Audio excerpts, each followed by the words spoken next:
now this little friend of mine needs some legs. The same as with the arms. The legs actually in real life have one bone on the top and then they have two bones on the bottom. But the same way we did our arms, we're just going to go ahead and draw them as though there's one bone right here just to simplify things a little bit. So we're going to do one bone for the top and one bone for the bottom. So 2 bones per leg, 2 legs. That again means we need 4 bones.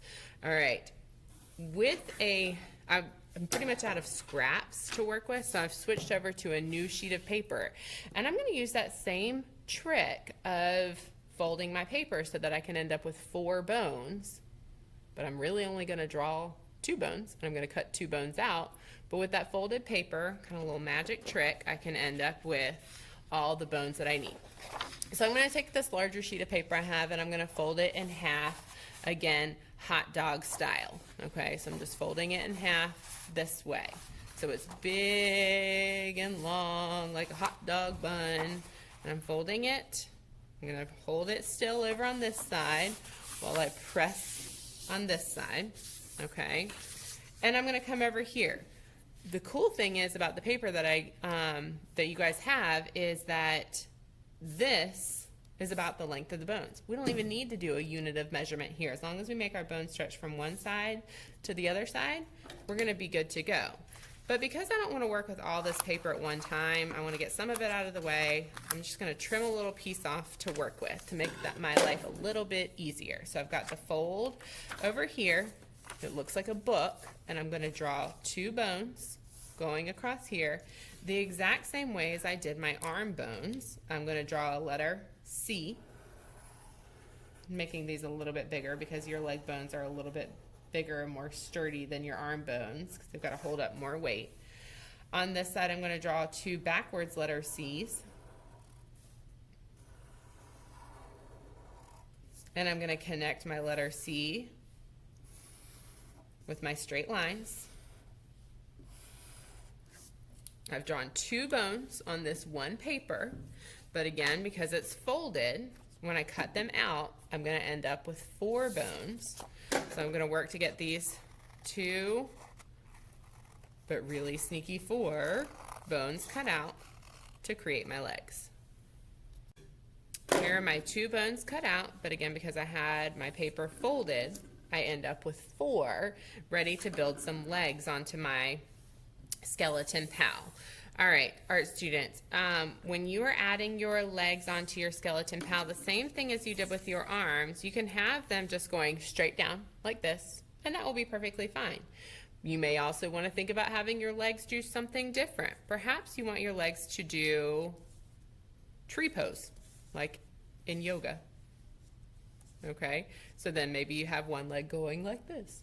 Or maybe you want your skeleton to look like he's doing a little jig, and so you have your legs going like this. Or maybe you want your skeleton to look like, I don't know, you can't really bend them front and back because of the paper, so you got to find ways to move them side to side if you're interested in having it do something different.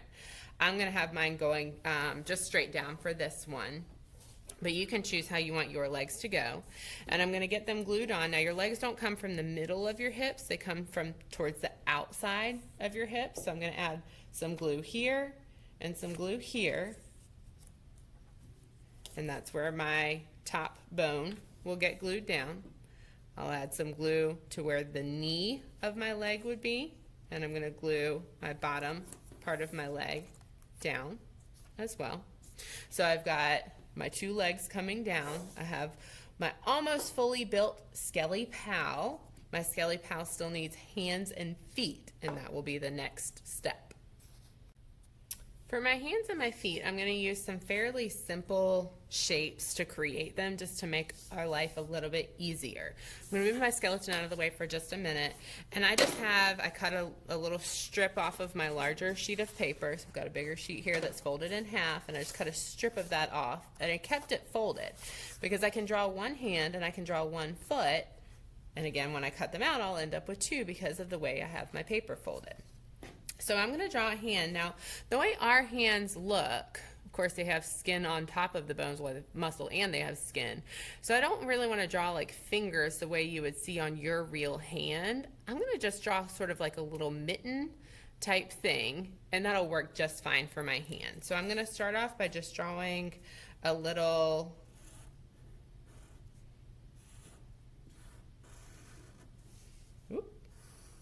mitten shape. And I kept everything, instead of being curved, I kept it kind of squared off. It doesn't matter if you want to make the tip of your mitten curved, you can. I'm going to do that again because I kind of messed up a little bit. So I'm going to try again. This is what happens when you work in Sharpie instead of working in pencil. If you make a mistake, there you go, I added a little tip on that one. If you make a mistake, you can't change it. All right, so I've got a little bit more of a curve on this hand, and that'll work fine for a hand. Okay, it's just like a little mitten shape. You could also do this, another way of doing this would be to draw a rectangle first, just a regular old rectangle, and then you can add a rectangle sticking off the side to be your thumb. And if you do that in pencil, you'll be able to erase this line, this little bitty line right here, and that's just another way of drawing a hand. Okay, I'm going to cut out, I'm going to stick with this one right here, and I'm going to cut it out.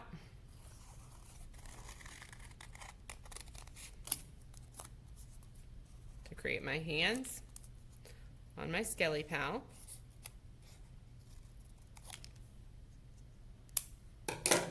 Okay, so then these are ready to be added on to the ends of my arms. But before I glue those on, I'm going to go ahead and create my feet as well. I ran out of room on that scrap with all my different hands, so I'll cut a new little strip. And again, this is folded. And I'm going to keep the feet very, very simple. I'm just going to draw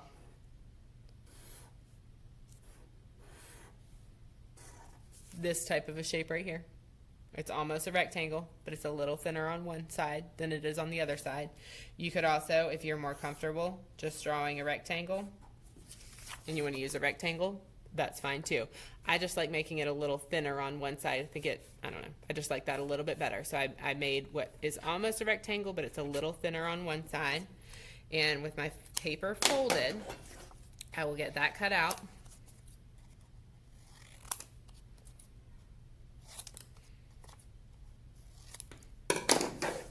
And I have, whew, now that I'm looking at it, I think my feet are too small. Oh golly, I think my hands are going to be fine, but I do think I'm going to need to try those feet again.